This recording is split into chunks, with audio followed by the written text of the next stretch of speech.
रोहन एक 18 साल का लड़का था जिसे गेमिंग, ब्लॉगिंग, पढ़ाई और फिटनेस में इंटरेस्ट था। लेकिन उसकी सबसे बड़ी समस्या थी टाइम मैनेजमेंट। वह गेमिंग में इतना डूब जाता कि पढ़ाई और सेहत का ख्याल ही नहीं रहता। एक दिन उसके दोस्त आर्यन ने कहा, अगर तुम अपने इंटरेस्ट को सही तरीके से मैनेज कर सको तो तुम इसे अपनी ताकत बना सकते हो। रोहन को ये बात समझ नहीं आई, लेकिन उसकी जिंदगी बदलने वाली थी। रोहन को गेमिंग बहुत पसंद था, लेकिन माता पिता हमेशा उसे डांटते थे। पूरा दिन गेम खेलते रहते हो, कुछ और भी सीखो। लेकिन एक दिन उसने गौर किया कि गेमिंग और लाइफ में बहुत समानता है। जैसे गेम में एक मिशन को पूरा करने के लिए ध्यान जरूरी होता है, वैसे ही लाइफ में लक्ष्य पर ध्यान देना जरूरी है। जैसे गेम में प्लानिंग करनी पड़ती है, वैसे ही पढ़ाई और लाइफ में भी सही प्लानिंग जरूरी है। जैसे बार बार खेलने से स्किल्स बढ़ती हैं, वैसे ही किसी भी चीज में अच्छा बनने के लिए लगातार मेहनत करनी पड़ती है। अब रोहन ने गेमिंग टाइम को लिमिटेड कर दिया और बाकी समय पढ़ाई और हेल्थ पर फोकस करने लगा। रोहन ने सोचा, अगर मुझे गेमिंग पसंद है तो क्यों न इस पर ब्लॉग शुरू करूं। उसने एक गेमिंग ब्लॉग शुरू किया जहां वह गेम रिव्यू, टिप्स और ट्रिक्स शेयर करता था।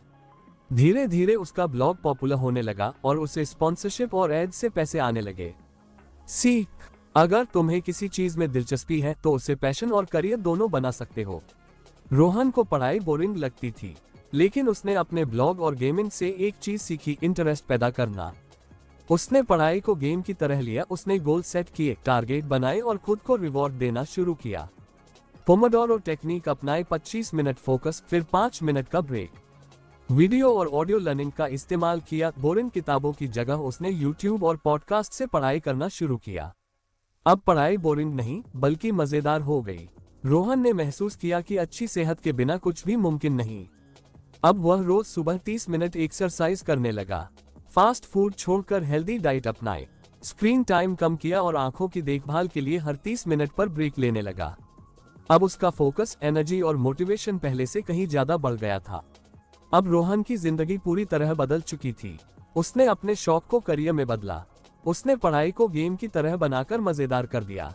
उसने सेहत पर ध्यान देकर फिटनेस भी बनाए रखी। उसका ब्लॉग अब अच्छी कमाई करने लगा। एक दिन उसके माता पिता ने उससे कहा, रोहन, तुमने सच में हमें गर्व महसूस कराया। अब तुम सिर्फ गेमर नहीं बल्कि एक सफल इंसान हो। अपने शौक को सही दिशा दो, ये समय बर्बाद नहीं करेगा बल्कि लाइफ बना देगा। बैलेंस बनाए रखो। गेमिंग, पढ़ाई, सेहत और करियर में सही संतुलन जरूरी है। स्मार्ट तरीके से सीखो, जो भी करो उसमें मजा ढूंढो। क्या तुम अपनी लाइफ को भी गेम की तरह जीतने के लिए तैयार हो?